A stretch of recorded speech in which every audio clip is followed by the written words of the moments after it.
Good morning 10th class. आज विषय आर्थिक विकास के पार्ट 3 मुद्रा और शाखा का आज अंतिम अध्याय पढ़ा जा रहा है।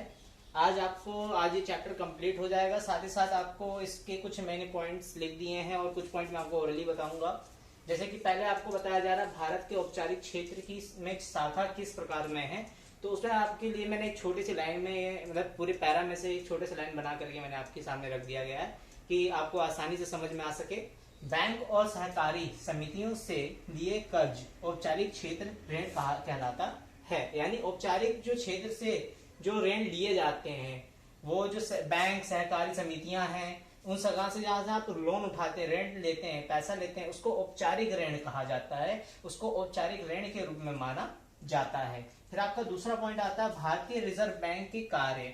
भारतीय रिजर्व बैंक आप जानते हैं रिजर्व बैंक ऑफ इंडिया के नाम से इंग्लिश में कहा जाता है। आपने कई जगहों पे इसका नाम भी देखा होगा। साथ ही साथ आपने सिक्कों या नोट पे भी लिखा हुआ इसको देखा होगा, भारतीय रिजर्व बैंक का मोहर लगा हुआ। भारतीय रिजर्व बैंक क्या है? भारतीय रिजर्व बैंक आपका एक ताकत है जो भारत सरकार के द्वारा नोट छापने की ताकत रखता है और साथ ही साथ सारी करेंसी पर अपनी अथॉरिटी बना के रखता है। ये एक तरीके से इसका पूरा बैंक ऑफ बैंकर्स कहा जा सकता है। ये बैंकों का बैंकर है, यानी जो आपके छोटे कॉमर्शियल बैंक होते हैं उनका ये बैंकर होता है। ये उनको ऋण देता है। ये सारे इसके अंतर्गत में ही आपका इंटरेस्ट रेट, लोन वगैरह जितना भी चीजें प्रोसेस बैंक से रिलेटेड होती है वो सारा रिजर्व बैंक अपने आधार पर कराता है। तो उसके आधार पे कुछ 3 पॉइंट हैं जो मेन है आपकी, जिनको आपको समझना चाहिए। केंद्रीय सरकार की तरफ से करेंसी और नोट जारी करता है, यानी केंद्र सरकार यानी सेंट्रल गवर्नमेंट के तरफ से भारतीय रिजर्व बैंक को अथॉरिटी दी गई है कि वह करेंसी और नोट जारी कर सके। किसी भी प्रकार की करेंसी, का प्लास्टिकल करेंसी और वैसी भी करेंसी, कोई भी नोट की हो या फिर कैसी भी करेंसी हो, वो रिजर्व बैंक के द्वारा ही छापी जा सकती है। बाकी और किसी के द्वारा छापी नहीं जाएगी। उस पर रिजर्व बैंक का पूरा अथॉरिटी रहता है।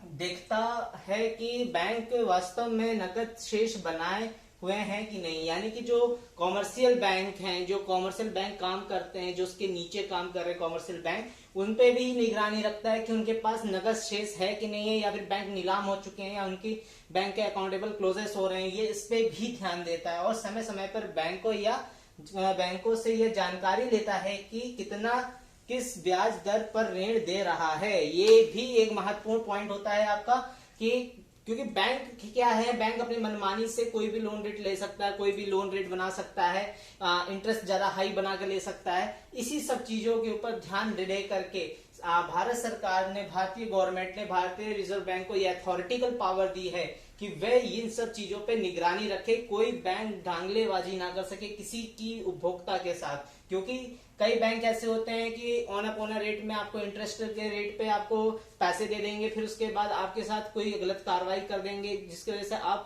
नुकसान में जा सकते हैं। इसलिए केंद्रीय सरकार ने ये कार्य पूरा रिजर्व बैंक को दे रखा है कि समय समय पर हर बैंक की वो जानकारी लें, उपभोक्ताओं की जानकारी लें कि किस प्रकार से वहां पे नकदी का शेष कार्य चल रहा है, ऋण का क्या हिसाब चल रहा है। ये सब तरीके के कार्य करने के लिए रिजर्व बैंक ऑफ इंडिया को स्थित रूप से रखा गया है। और ये सब जितनी भी वास्तविक चीजें हैं, जो भी आदान प्रदान ऋण से संबंधित और जितनी भी तरह की करेंसी का वर्किंग होती है, यानी मनी सर्कल जितना भी है आपका, आप बड़ी क्लास में जाएंगे तो आपको मनी सर्कल पढ़ने मिलेगा। आपको मैं छोटी इसका बता दूं, जितना भी मनी सर्कल है, यानी मुद्राओं का सर्कुलेशन जो है, पैसों का जो सर्कुलेशन है, पूरा रिजर्व बैंक अपने कंट्रोल पे रखता है, ताकि कोई भी करेंसिकल एफोर्ड जो लोगों को दिक्कतें आ रही है करेंसी से रिलेटेड, वो सारी सॉल्व हो सके।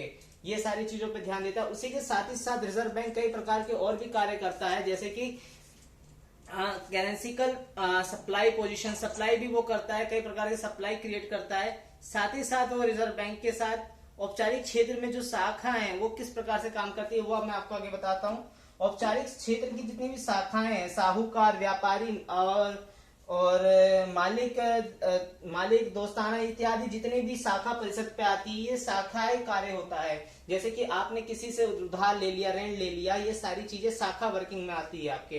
दूसरी बात में आता है ऋण देता हूं कि गतिविधि पे के अनुसार जो भी देखभाली की जाए, संबंधी रखी जाए, संबंधों के द्वारा करवाई जाए, उसके आधार पर ये प्रतिक्रियाएं होती हैं। साथ ही साथ उसके साथ उसमें नाजायज तरीके से भी कार्रवाई होती है कि प्रकार में जमीन की हस्तक्षेप हो जाना, या फिर जायज नाजायज तरीके से व्यवसायिक रूप को देखा जा सकता है। इस तरीके से कई बार घपला भी हो जाता है, साहूकार घपला कर देते हैं, तो इस सब चीजों के ऊपर भी कहा जा सकता है। अब आपके पास करेंसिकल अथॉरिटिकल से संबंधित जितने भी प्रश्न हैं उसमें आपको मैं बता दूं, जिसमें सबसे इंपॉर्टेंट आपका आता है चेक का। चेक की मांग करता कौन है? उपभोक्ता करता है। जब आप चेक का निर्माणित रूप से देखें तो चेक एक तरीके से कागजीय रूप में बैंक को दिया गया एक अथॉरिटिकल होता है, जो कि हर एक बैंक अपना चेक इशू करता है, जिसके आधार पर आप अपने अकाउंट से दूसरे अकाउंट में ट्रांसफर पैसा कर सकते हैं बैंक के लिए चेक के अकॉर्डिंग। चेक के बारे में आपको मैंने एक बार पहले भी आपको बताया था, चेक बहुत एक महत्वपूर्ण कागजीय एक दस्तावेज के रूप में भी काम होता है इसका।